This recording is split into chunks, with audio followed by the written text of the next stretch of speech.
മനുഷ്യർ സൗന്ദര്യം വർദ്ധിപ്പിക്കാനായിട്ട് ഒരുപാട് കാര്യങ്ങൾ ചെയ്തു കൂട്ടാറുണ്ട്. അതിലൊന്നാണ് പ്ലാസ്റ്റിക് സർജറി. ലോകത്തിൻ്റെ പല ദിക്കുകളിൽ നിന്നും പല മോഡൽസ് ആവട്ടെ, അതല്ലെങ്കിൽ നായകന്മാരാവട്ടെ, എല്ലാവരും പ്ലാസ്റ്റിക് സർജറി ചെയ്യാറുണ്ട്. എന്നാൽ ഇതിൽ 70% പ്ലാസ്റ്റിക് സർജറികൾ മാത്രമേ ലോകത്ത് വിജയം കണ്ടിട്ടുള്ളൂ. അപ്പോൾ ബാക്കി 30% പരാജയമാണെന്നർത്ഥം. അതെ, ഇന്നത്തെ വീഡിയോയിലൂടെ നമ്മൾ നോക്കാൻ പോകുന്നത് അത് തന്നെയാണ്. പ്ലാസ്റ്റിക് സർജറി ചെയ്തിട്ട് പണി കിട്ടിയ കുറച്ച് ആൾക്കാരുടെ പേര്. നമ്പർ 1, വിശാൽ ഠാക്കർ. ഇദ്ദേഹം ഒരു ഇന്ത്യക്കാരനാണ്. ചെറുപ്പത്തിൽ തന്നെ തൻ്റെ വലിയ മൂക്കുകൾ തനിക്ക് ഒട്ടും തന്നെ ഇഷ്ടമല്ലായിരുന്നു. എന്നെങ്കിലും ഒരു ദിവസം അത് മുറിച്ചു കളഞ്ഞ് നല്ല രീതിയിലുള്ള ഒരു മുഖഷേപ്പ് ഉണ്ടാക്കണമെന്ന് ഒരു തീരുമാനമെടുത്തിരുന്ന വ്യക്തി തന്നെയായിരുന്നു വിശാൽ ഠാക്കർ. ഈ വലുപ്പം കൂടിയ മൂക്കുള്ളത് കൊണ്ട് തന്നെ തൻ്റെ സുഹൃത്തുക്കൾ തന്നെ പരിഹസിക്കുന്നു എന്ന് പറയുന്ന ഒരു കാര്യവും അദ്ദേഹം മുന്നോട്ട് വെച്ചിരുന്നു. എന്നാൽ 2006 ഈ മൂക്ക് മുറിച്ച് സർജറി ചെയ്ത് നല്ല തവണ വരാനായിട്ട് ഒരു ഡോക്ടറെ പരിചയപ്പെടുകയുണ്ടായി. കാര്യങ്ങളൊക്കെ വിശദീകരിച്ച് ഡോക്ടറും അതുപോലെ വിശാലും സർജറിക്ക് വേണ്ടി തയ്യാറെടുത്തു. എന്നാൽ സർജറിക്ക് ശേഷമാണ് സംഭവങ്ങൾ ഗൗരവമായത്. അതെ, സർജറി ഒരു പരാജയമായിരുന്നു. വലുപ്പം കൂടിയ തൻ്റെ മൂക്ക് മുറിച്ച് കളയുന്നതിനിടെ ഡോക്ടർക്ക് ചെറിയ പാളിച്ച സംഭവിച്ചു. ഇതോടുകൂടി തന്നെ അദ്ദേഹത്തിൻ്റെ മൂക്ക് മുറിഞ്ഞു പോവുകയും ശ്വാസതടസ്സങ്ങൾ ഉണ്ടായി രോഗങ്ങൾ വരാനും ആരംഭിച്ചു.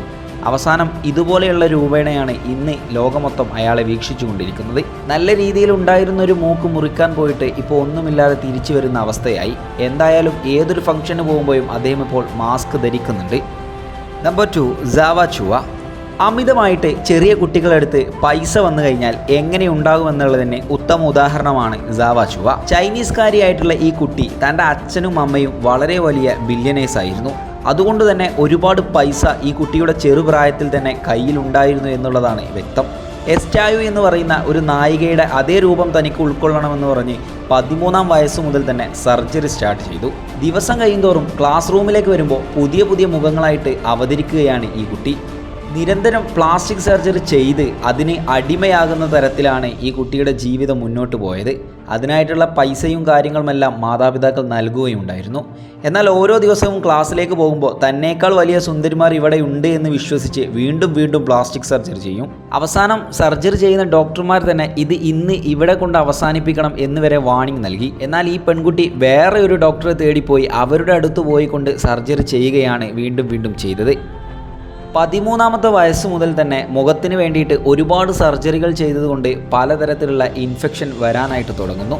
അതുകൊണ്ട് തന്നെ മാരകമായിട്ടുള്ള രോഗങ്ങളും വരുന്നു. വളരെ വലിയ വേദനയിലേക്ക് തന്നെ ഈ കുട്ടി ആഞ്ഞിറങ്ങാനായിട്ട് തുടങ്ങി. അവസാനം വളരെ മോശപ്പെട്ട ഒരു മുഖത്തോടു കൂടിയാണ് ലോകം ഈ 13 വയസ്സുകാരിയെ നോക്കിക്കണ്ടത്. Number 3, Abriel Brown. ഒരു ഇംഗ്ലീഷ് ഫാഷൻ ഡിസൈനറാണ്. 2005 തൻ്റെ ഫാഷൻ ഡിസൈനിങ്ങിന് വിലങ്ങുതടിയായി നിൽക്കുന്ന തൻ്റെ ഊരയിലാണ് ഒരു സർജറി ചെയ്യാനായിട്ട് നോക്കുന്നത്. എന്നാൽ സർജറി ചെയ്യാനായിട്ട് പല ഡോക്ടേഴ്സും വലിയ തുകകൾ പറഞ്ഞപ്പോൾ ഇവർക്ക് മറ്റൊന്നും ചിന്തിക്കേണ്ടി വന്നില്ല. അവസാനം വേറെ ഏതോ ഒരു സർജനെ പോയി കണ്ട് അവിടെ വില കുറവാണെന്ന് കരുതി നല്ല രീതിയിലുള്ള ഒരു സർജറിക്ക് വേണ്ടി തയ്യാറെടുക്കുകയായിരുന്നു.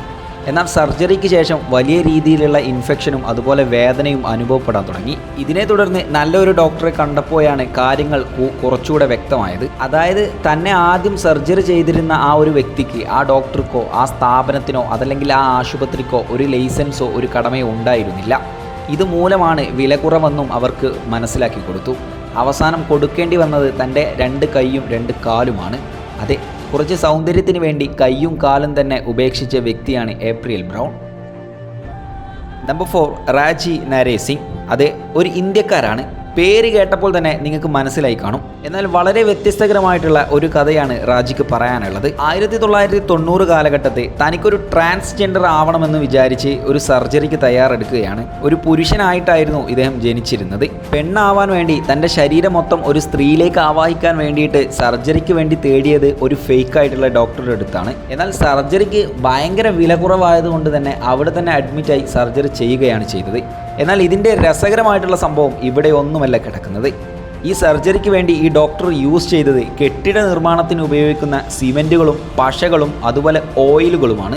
ഇതെല്ലാം മുഖത്തും ബാക്കിയുള്ള ഭാഗത്തും കുത്തിവെച്ച് ഒരു പെണ്ണിൻ്റെ രൂപത്തിലേക്ക് മാറാനുള്ള കാര്യങ്ങളാണ് റജിക്ക് ഡോക്ടർ ചെയ്തു കൊടുത്തത്. അവസാനം 2016 ഈ സിമെൻറ്റും ഓയിലും പോലെയുള്ള ഉപകരണങ്ങളെല്ലാം പുറത്തെടുത്തെങ്കിലും തൻ്റെ പഴയ ആ ഒരു മുഖഗാംഭീര്യത്തിലേക്ക് അവർക്ക് തിരിച്ചെത്താൻ കഴിഞ്ഞില്ല. ഒരു സ്ത്രീയുമായില്ല പുരുഷനുമായില്ല, സെൻട്രലാണ് ഇപ്പോൾ നിൽക്കുന്നത്. Number 5 carol Brian. വയസ്സായാൽ ഏതൊരു മനുഷ്യനെ സംബന്ധിച്ചിടത്തോളം മുഖങ്ങൾ ചുളിഞ്ഞു തുടങ്ങും. ചുളിവ് മാറ്റണമെങ്കിൽ താൻ കഴിക്കുന്ന ഫുഡിലും അതല്ലെങ്കിൽ താൻ തേടുന്ന ഡോക്ടർമാരിലും നല്ല വിശ്വസ്തത വേണം. എന്നാൽ ഇവിടെ കാരൽ ബ്രയാൻ എന്ന് പറയുന്ന ഒരു വ്യക്തി തൻ്റെ വയസ്സായത് കാണിക്കാൻ വയ്യാതെ ചുളിവുകളെല്ലാം നിവർത്താൻ വേണ്ടിയിട്ട് ഒരു സർജറിക്ക് തയ്യാറാകുകയാണ്. പക്ഷേ പിഴവ് പറ്റി. സർജറി പക്കെ പാളുകയായിരുന്നു. വലിയ വലിയ മുഴകളും കാര്യങ്ങളെല്ലാം മുഖത്ത് പൊന്താനായിട്ട് തുടങ്ങി. എന്നാൽ വയസ്സായിരുന്നെങ്കിലും കുറച്ച് ലുക്കുണ്ടായിരുന്നു. പക്ഷേ സർജറിക്ക് ശേഷം ആകെ മൊത്തം മൂഞ്ചിയ അവസ്ഥയാണ്. ഇവരൊക്കെയാണ് പ്ലാസ്റ്റിക് സർജറി ചെയ്ത് പണി മേടിച്ചു കൂട്ടിയവർ. എന്തായാലും ഈ വീഡിയോ നിങ്ങൾക്ക് ഇഷ്ടപ്പെട്ടാൽ ചാനൽ ഒന്ന് സബ്സ്ക്രൈബ് ചെയ്യുക, വീഡിയോ ഒന്ന് ലൈക്ക് ചെയ്യുക, നിങ്ങളുടെ അഭിപ്രായങ്ങൾ കമൻറ്റ് ചെയ്യുക.